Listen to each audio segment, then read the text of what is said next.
एक छोटे से गांव में रवि नाम का 28 साल का एक मेहनती युवक रहता था। रवि का मानना था कि मेहनत ही इंसान को सफलता की सीढ़ियां चढ़ाती है और किस्मत नाम की कोई चीज नहीं होती। वह दिन रात खेतों में काम करता, अपने परिवार की देखभाल करता, लेकिन जितनी मेहनत वह करता, उतना फल उसे कभी नहीं मिलता। रवि के खेत में या तो बारिश कम हो जाती, या सूखा पड़ जाता, या फिर फसल कीटों का शिकार हो जाती। फिर भी वह कभी हार नहीं मानता। उसका एक ही सिद्धांत था, सिर्फ मेहनत करो, किस्मत के भरोसे मत रहो।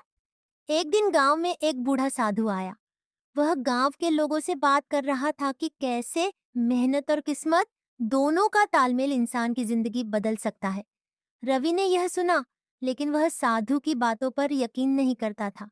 वह साधु के पास गया और बोला, महाराज, मैं तो दिन रात मेहनत करता हूँ, पर फिर भी मुझे अपनी मेहनत का पूरा फल नहीं मिलता। आपकी किस्मत वाली बातें मुझे गलत लगती हैं।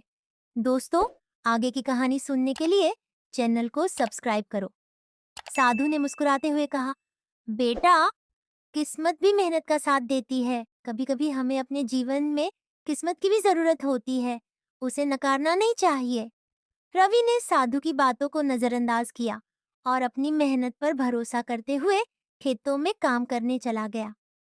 अगले दिन रवि अपने खेतों में काम करते हुए थक गया और पेड़ के नीचे बैठकर आराम करने लगा। उसने पहली बार अपनी मेहनत से ब्रेक लिया और पेड़ की छांव में सो गया।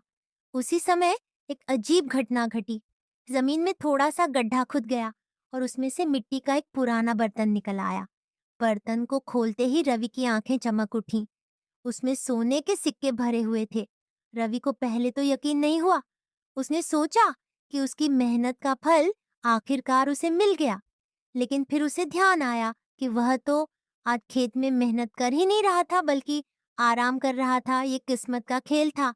रवि ने उस बर्तन को लेकर गांव के साधु के पास गया और पूरी बात बताई। साधु ने उसे समझाया, देखो बेटा, ये किस्मत ही थी जो तुझे इस बर्तन तक लाई। मेहनत से तेरा रास्ता बना, लेकिन किस्मत तुझे सही समय पर सही जगह ले आई। रवि को अब समझ में आ गया कि मेहनत जितनी जरूरी है, उतनी ही किस्मत भी। वह यह जान चुका था कि दोनों का तालमेल इंसान को सही मंजिल तक पहुंचाता है।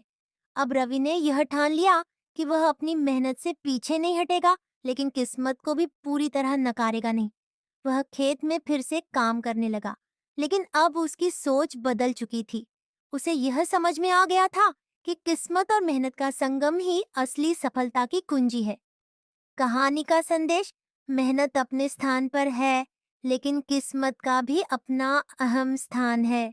दोनों एक दूसरे के बिना अधूरे हैं, और जब दोनों का संगम होता है, तभी सच्ची सफलता मिलती है।